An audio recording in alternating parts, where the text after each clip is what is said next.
हालातों में हम सभी फ्यूचर को लेकर काफी अनसर्टेन फील कर रहे हैं। ये कहना गलत नहीं होगा कि किसी को भी नहीं पता कि आने वाले दिनों में क्या होने वाला है। कई स्टूडेंट्स हैं जो कम्पिटिटिव एग्जाम्स के लिए प्रिपेयर कर रहे हैं। उन्हें नहीं पता कि उनके एग्जाम्स कब होंगे, बट आपने वो ग्रास हॉपर और एंट की स्टोरी तो सुनी ही होगी, जहां एंट पूरे समर खाने का इंतजाम करती है ताकि वो विंटर में सर्वाइव कर सके, और ग्रास हॉपर पूरे समर टाइम मज़े करता है और विंटर के लिए कोई तैयारी नहीं करता। एंड में वो ग्रास हॉपर दाने दाने का मोहताज बन जाता है और अपनी गलती पर पछताता है। So students, winter is coming. Exams postpone हुए हैं, कैंसिल नहीं। ये स्कूल या कॉलेज नहीं है जहां एक हफ्ते पहले पढ़ने से चलेगा। ये प्रोफेशनल कोर्सेज हैं। आपको अपने सिलेबस को कंप्लीट करने के लिए इनफ टाइम चाहिए, एंड ये टाइम आपके लिए किसी गोल्डन अपॉर्चुनिटी से कम नहीं है। कंसिडरिंग कि आपको आपकी प्रेपरेशन के लिए इतना टाइम मिला, तो कंपटीशन बहुत टफ होने वाला है, एंड मोस्ट प्रॉब्ली पेपर भी बहुत डिफिकल्ट होने वाला है। तो जिन लोगों की तैयारी तगड़ी होगी वही एग्जाम में अच्छा कर पाएंगे। इस लॉकडाउन का पूरी तरीके से फायदा उठाने के लिए आपको एक स्ट्रॉन्ग सिस्टम की ज़रूरत है, यानी प्रोडक्टिव होने की ज़रूरत है। मॉर्निंग बहुत अच्छा टाइम है जब आप बिना किसी डिस्टर्बेंस के डीप वर्क कर सकते हो। अगर आप अर्ली मॉर्निंग उठे तब शायद ही कोई इंस्टाग्राम या व्हाट्सएप पे ऑनलाइन होगा।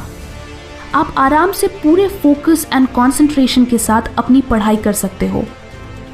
दिस इज द टाइम जब आपका ब्रेन सबसे ज़्यादा अलर्ट होता है, इसलिए मॉर्निंग में याद की हुई चीज़ें आपको लंबे समय तक याद रहती हैं।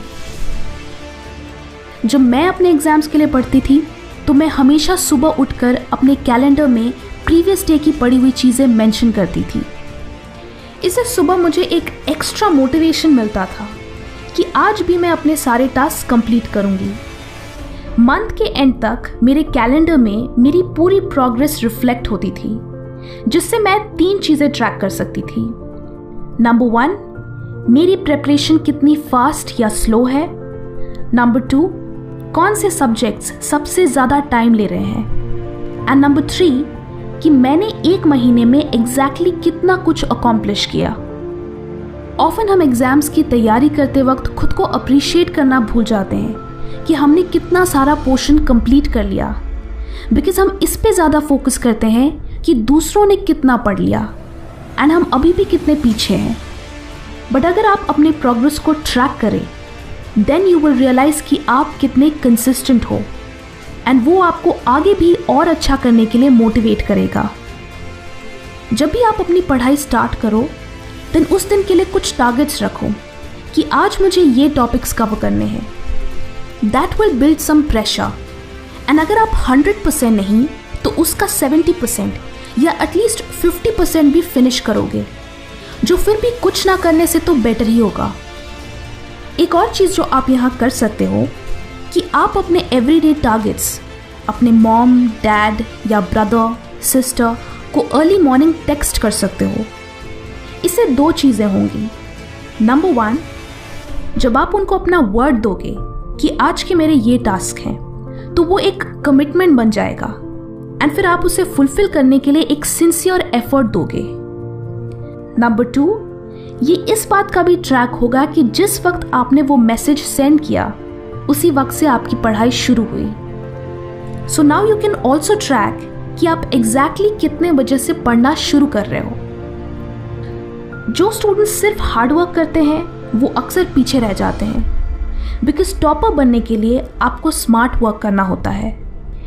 वी ऑल नो कि हमारे सिलेबस का एटलीस्ट कुछ पोर्शन ऐसा होता है जो एग्जाम में बार बार पूछा जाता है। सो उन टॉपिक्स पे ज़्यादा फोकस करो, बिकॉज उससे आपके सबसे स्कोरिंग टॉपिक्स पहले ही कवर हो जाएंगे। ये टॉपिक्स आप प्रीवियस ईयर क्वेश्चन पेपर्स से पता लगा सकते हो। द फेमस पैरेटो रूल भी यही कहता है कि सिर्फ 20% इनपुट से 80% आउटपुट अचीव किया जा सकता है। आपके केस में इसका मतलब है कि आप कम से कम एफर्ट में ज़्यादा से ज़्यादा मार्क्स ला सकते हैं। And last but not the least, आप इस टाइम को नोट्स बनाने के लिए यूटिलाइज कर सकते हो।